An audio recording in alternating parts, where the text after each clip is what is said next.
नाज़रीन, उमरकोट वेझो पोरियत जो घर में फाव खाधल लाश मिलो है। इन हवाले से असा टेलीफोन लाइन ते मौजूद हैं इम्तियाज़ खोसो। जी इम्तियाज़, कड़ा तफ़सील आहिनि?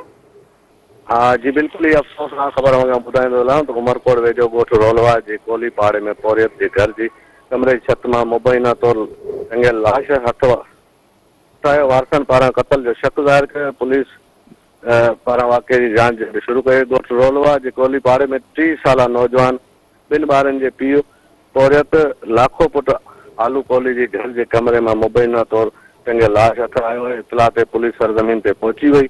फोती जे हथनि ते ज़ख़्मनि जा निशान ज़ाहिर आहिनि। शक आहे त भाउ खे क़त्ल करे लाश खे टंगियो वियो आहे। फोती जे भाउ जो चवणु आहे त फोती जो 2 ॾींहंनि खां पंहिंजी ज़ाल सूमरी सां कंहिं ज़रूरी तकरार ते झेड़ो हलंदड़ हो। राति पंहिंजी घरवारी ते मारकुट कई। तंहिं तां फोती जी ज़ाल सूमरी कावड़ जी 2 ॿारनि खे गॾिजी खणी पंहिंजे माइटनि घर रवानी थी हली वई। अॼु सुबुह जो भाउ जो घर जे कमरे मां लाश टंगियल हथ आयो आहे। फोती जे भाउ वाक़े जी शफ़ाफ़ जांच जो मुतालबो कयो आहे त असां सां इंसाफ़ कयो वञे। सिटी थाणे अॼु SHO अता मोहम्मद लेगारी मेहरान TV सां ॿुधायो त फोती जो मर्द पोस्टमार्टम लाइ अस्पताल पहुचायो वियो आहे। पोस्टमार्टम बैदि लाश वारसनि हवाले कयो वेंदो। मामले जी मुख़्तलिफ़ रुखनि खां जांच करी पिया। वारसनि जी मर्ज़ी मूजिबि कार्रवाई करे केस दाख़िल कयो वेंदो। फोती जे हथ में ज़ख़्मनि जा निशान बि आहिनि। वाक़े वारे हंध ते रत जा निशान बि मौजूदु आहिनि। जी।